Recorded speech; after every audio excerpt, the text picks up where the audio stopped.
Bienvenidos a la entrevista en Deutsche Welle. Mi nombre es Carolina Chimoy. Hoy estamos en Managua, Nicaragua, y estoy acá sentada con el presidente de Nicaragua, el señor Daniel Ortega. Muchas gracias por esta entrevista, presidente Ortega. Bienvenida a Nicaragua. Presidente, usted fue guerrillero, revolucionario, luchó de la mano de otros compañeros sandinistas contra la dictadura Somoza. Cuéntenos un poco cómo ha cambiado el Daniel Ortega de aquel entonces con el Daniel Ortega que vemos hoy. Me ha tocado vivir varias etapas. Yo diría la primera gran etapa fue la etapa de la lucha contra la tiranía somocista. Fue una etapa donde estábamos cargados de ese sentimiento de ver impuesta ahí una tiranía que nos impusieron los Estados Unidos de Norteamérica. ¿Usted diría que ha logrado los objetivos que tenía en aquel entonces como guerrillero? Bueno, en ese momento alcanzamos el objetivo de derrocar a la dictadura, ¿verdad? Y queríamos luego construir en Nicaragua. ¿Y la Nicaragua de ahora, de hoy en día, es la que usted se imaginó en aquel entonces? He estado contento con lo que logramos construir a partir del año 2007. ¿Hasta? Del 2007 hasta el 18 de abril de este año, 2018. ¿Y qué pasó el 18 de abril? ¿Por qué eso cambió todo? El 18 se logró poner en práctica, ya con una fuerza ya mucho mayor, el plan de los Estados Unidos de destruir el proyecto. O sea, lo empezaron a tratar de destruir desde que nosotros llegamos nuevamente al gobierno en el año 2007. Empezaron los Estados Unidos a trabajar para destruir, y ahí se empezaron a armar grupos en la zona del campo, no sé si les explicaban esto, donde estos grupos armados eran presentados por la oposición. ¿Me está diciendo entonces que el 18 de abril es el resultado de un largo plan que tenía Estados Unidos? Así es. ¿Con qué objetivo? De sacarnos del gobierno. No nos querían en el gobierno. ¿Por qué no? ¿Para qué? ¿Cuál es el objetivo final de Estados Unidos? Dominar Nicaragua. Quieren gobiernos sumisos. Por eso, en el periodo del 90 al 2006, que fueron las elecciones en noviembre de 2006, y tomamos el gobierno en enero del 2007, en todo ese periodo de 16 años, 17 años, cada vez que venían elecciones, venían aquí altos funcionarios de los Estados Unidos, incluyendo el general Colin Powell, para decirle al pueblo nicaragüense que no había que votar por el Frente Sandinista. Entonces, cuando llegamos al gobierno, eso los irritó. ¿Y por qué tiene Estados Unidos el poder de dominar Nicaragua? ¿Cuál es la meta, cuál sería la meta de este plan que me está presentando para Estados Unidos? Primero, hay una relación histórica de Estados Unidos con Nicaragua de dominación de parte de ellos.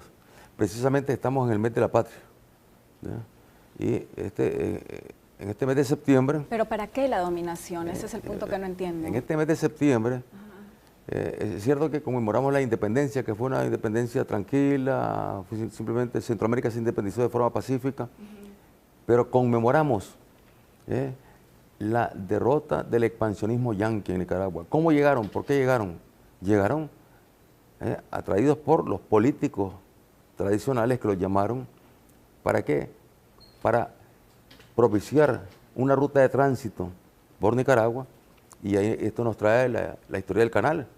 Desde que llegaron los españoles aquí y los británicos también invadiendo Nicaragua, disputándose la ruta del canal por Nicaragua. Eso era lo que buscaban en Nicaragua. Entonces, en su opinión, ¿el presidente actual de Estados Unidos, Donald Trump, no está actuando de una manera diferente? Primero, yo creo que el presidente Trump no tiene en la agenda el tema de Nicaragua. Entonces, esto está en la agenda de los políticos de la Florida, que es el grupo más... Pero la Florida es solo un estado de Estados Unidos. Entonces, desde ahí hacen cuerpo con otros congresistas, ¿ve? Y luego toman iniciativas que van al Congreso, se aprueban estas iniciativas. Recordar que ya ellos tienen una iniciativa ahí que Presidente, se llama... pero entonces usted no me está diciendo que Estados Unidos está fijándose en Nicaragua y que quiere sacar a los sandinistas del gobierno, sino que es el estado de la Florida que quiere hacer eso.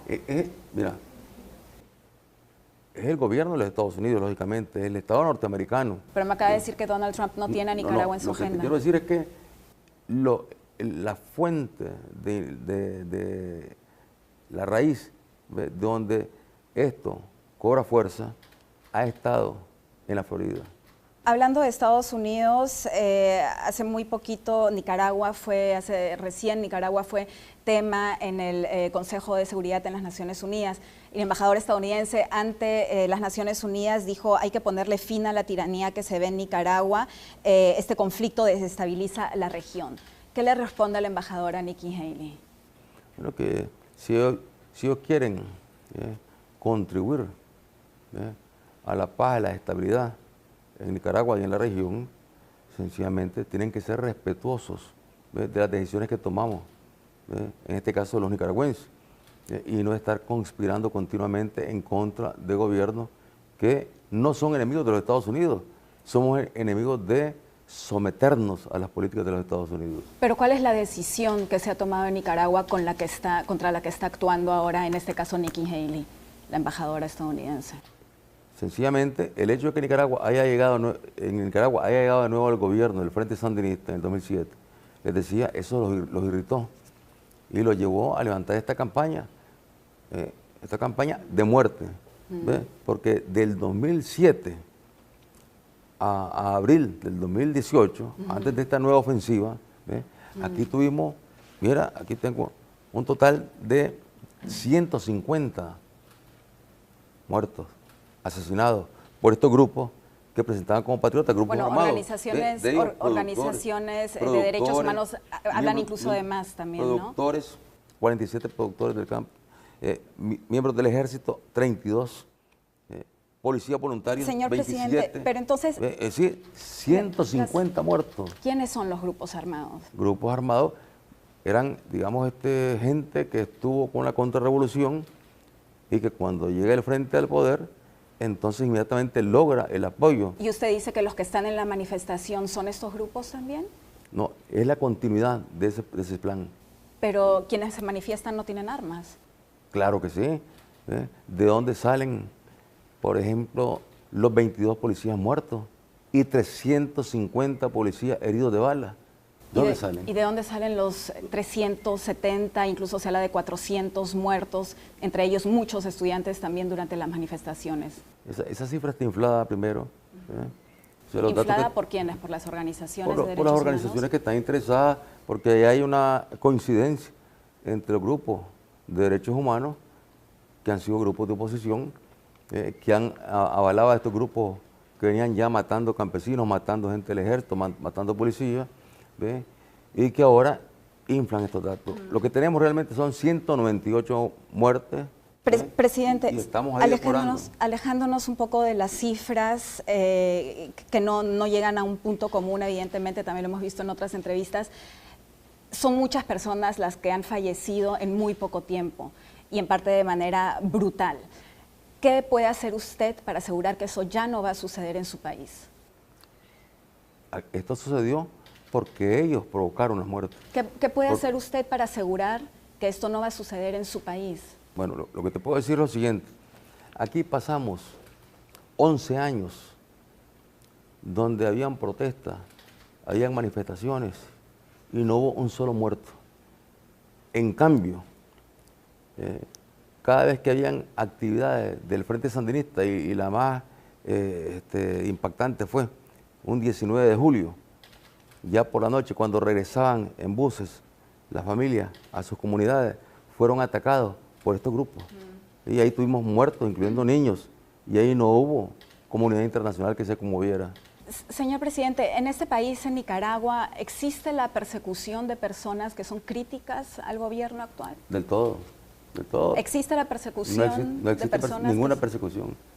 Si vos ves los medios de comunicación aquí, los escuchás, radio, televisión, periódicos. ¿No hay personas que son perseguidas y arrestadas por pensar de una manera diferente, por criticar al gobierno? En absoluto, en absoluto.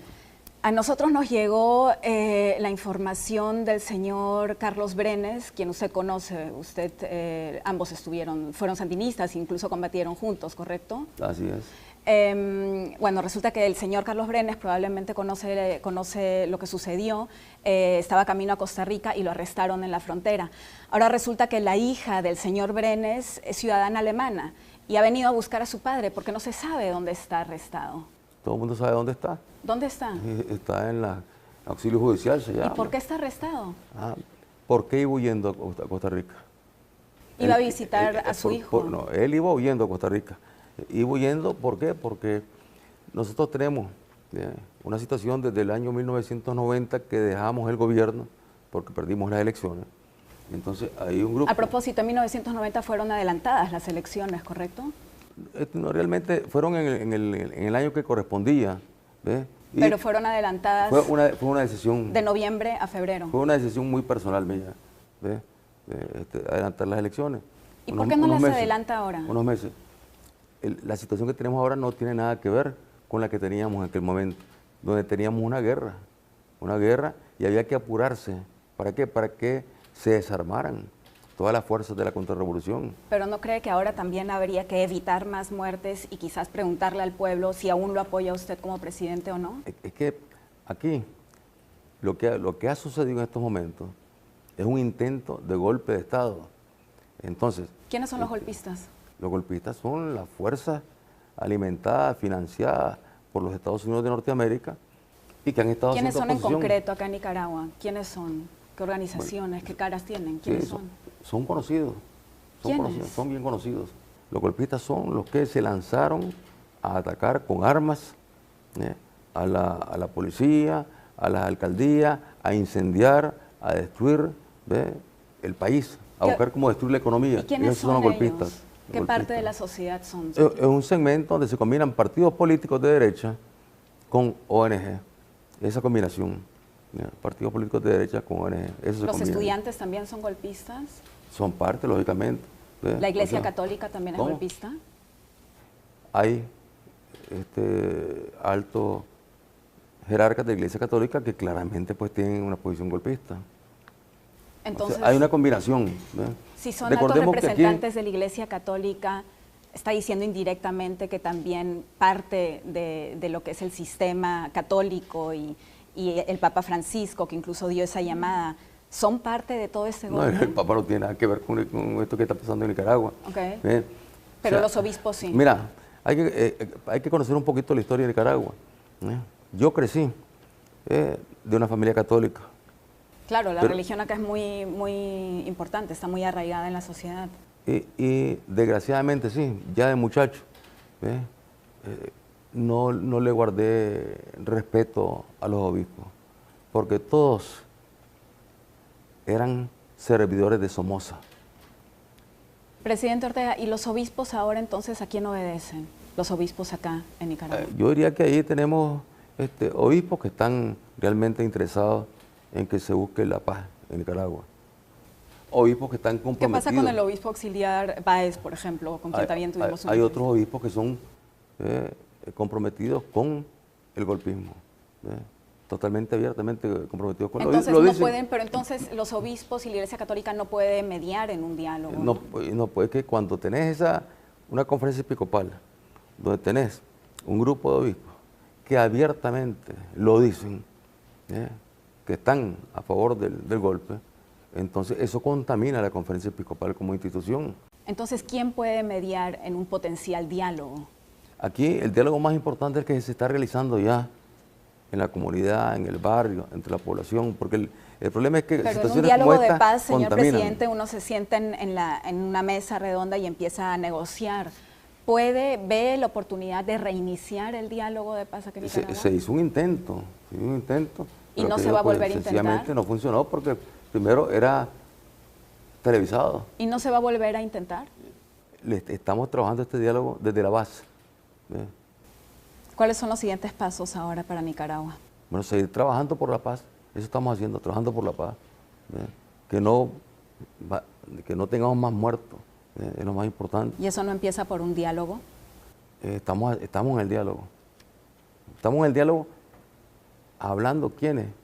Con la gente que a última hora es la que se va a matar, porque ahí no se van a matar.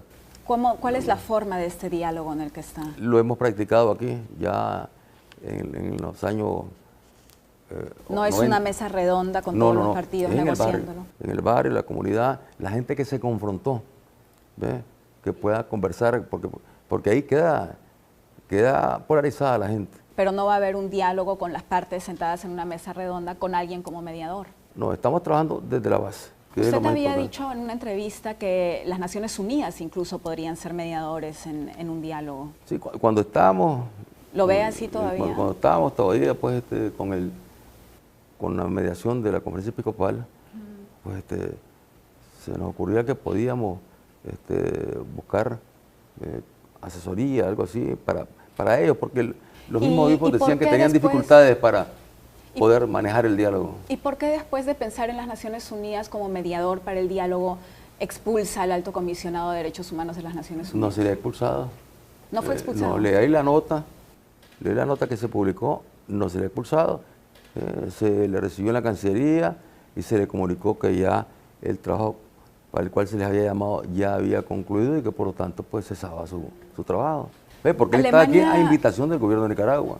Alemania tiene una larga tradición también como mediadora y apoya en mediación, y en una entrevista que le hice al viceministro de Relaciones Exteriores alemán, él me dijo que Alemania incluso ofrecía su apoyo para colaborar, contribuir, ayudar en la mediación, en un posible diálogo de paz en Nicaragua, si el gobierno así lo requiere, lo pide. El mejor apoyo que le pueden brindar en estos momentos naciones como Alemania, la comunidad internacional, el presidente de España también lo ha manifestado, es decirle a los Estados Unidos que no se estén lanzando contra Nicaragua una vez más, porque ellos son los que están al frente. El que lleva la vocería en la OEA es el representante de los Estados Unidos, hablando de los derechos humanos, y ellos sencillamente bueno, el secretario general no es estadounidense. El secretario general no es Estados Unidos, es uruguayo. El que marca la agenda es el que pone la plata ahí, porque Estados Unidos pone el 50% de los fondos para la OEA. Entonces, él marca la agenda. La OEA y la Comisión Interamericana de Derechos Humanos ¿pueden hacer su trabajo acá? Porque a nosotros nos llegó la información de primera mano que se está dificultando mucho el trabajo de los grupos como Mesani, etcétera, que no se les brinda el apoyo que se les podría brindar, como entrar a cárceles, hablar con abogados. Ellos tienen un trabajo como de acompañamiento, pero no vienen aquí a suplantar a las autoridades del Poder Judicial, ni vienen a suplantar a la Fiscalía. O sea, si no estaría intervenido ya el país, estaríamos en una situación ya donde estaríamos desintegrando los poderes del Estado. Presidente, le pregunto una vez más, la OEA, la Unión Europea, Alemania, las Naciones Unidas, todos han pedido, han sugerido que adelantar las elecciones sería lo mejor para Nicaragua. ¿Está dispuesto a adelantar las elecciones en este país? Primero, deben estar claros que el que salió con esta iniciativa es el representante de los Estados Unidos de Norteamérica en la OEA. O sea, es una decisión norteamericana salir ya del gobierno sandinista, pero aprovechar. Incluso la Unión Europea también se ha pronunciado al respecto. Entonces, ellos, al sumarse a esa posición, no están abonando a que se encuentre la paz y la estabilidad en Nicaragua, porque sencillamente están alimentando la política intervencionista de los Estados Unidos. O sea, no van a haber elecciones anticipadas. Aquí tuvimos elecciones ya en el 2016, que fueron muy criticadas. Y tendremos elecciones en el 2021. No antes. No. Usted se va a quedar como presidente hasta el año 2021. O sea, tendremos la oportunidad en el 2021 de ir de nuevo pues y ahora en marzo del próximo año tenemos elecciones en la costa del Caribe, porque aquí tenemos un régimen de autonomía y ahí hay que ir a votar para elegir los consejos regionales, uno en el norte y otro en el sur. Alemania no la acepta como mediadora en el diálogo de paz. es que en estos momentos, como te digo, la mejor ayuda que nos puede brindar Alemania es decirle a los Estados Unidos que no se entrometan en Nicaragua como lo están haciendo. Ellos se han tomado la OEA y ahora se han tomado también el Consejo de Seguridad de Naciones Unidas. ¿Quién llevó la voz cantante ayer en el Consejo de Seguridad de Naciones Unidas, sino la representante de los Estados Unidos? O sea, ella hablando. Déjeme hablar un momento de la economía en el país. Hasta ahora Nicaragua tenía un crecimiento económico muy bueno del 5% y ahora se predice una caída incluso del 6% en este año. ¿Reciben dinero de Venezuela? Con Venezuela tenemos una buena relación, tenemos intercambio, tenemos cooperación. ¿Apoyo económico? Sí, Venezuela ha ayudado mucho a Nicaragua. Pero ahora Venezuela también está en una crisis, entonces tampoco podrá seguir ayudando mucho a Nicaragua. ¿Qué va a hacer con la situación económica del país?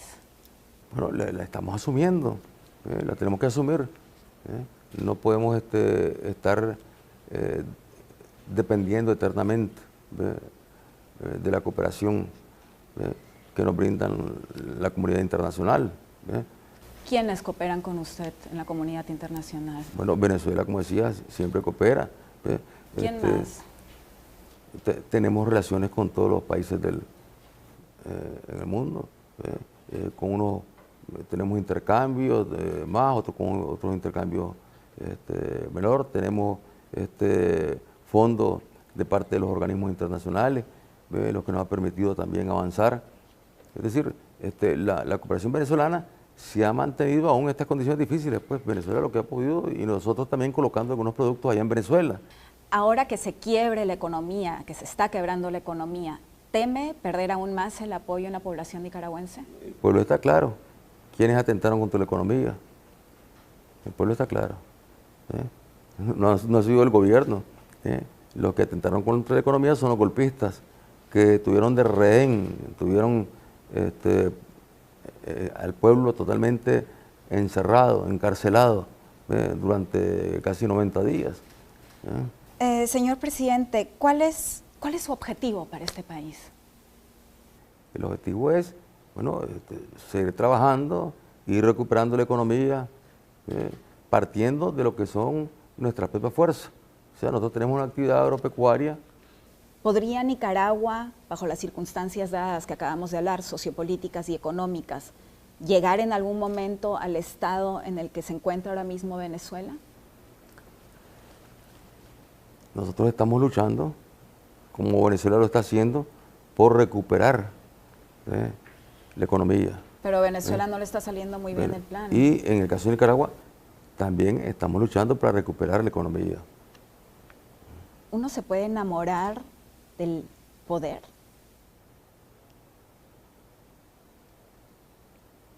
Bueno, una cosa es enamorarse del poder y otra cosa es estar comprometido con una causa, con un pensamiento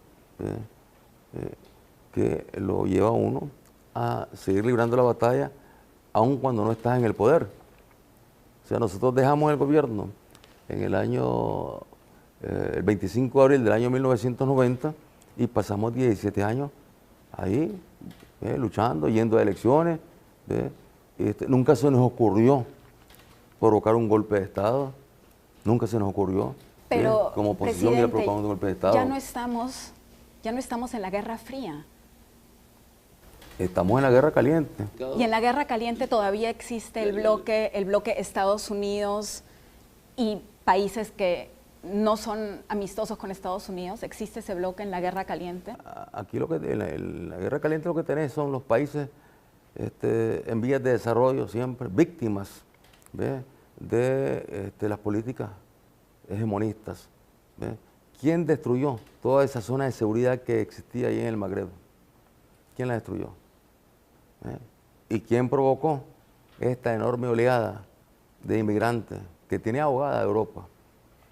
Donde incluso Alemania pues abrió las puertas y cómo las situaciones en que se encuentra Alemania frente a eso. ¿Quién rompió ese blindaje que tenía Europa? Como tantos migrantes también que salen de Nicaragua a Costa Rica.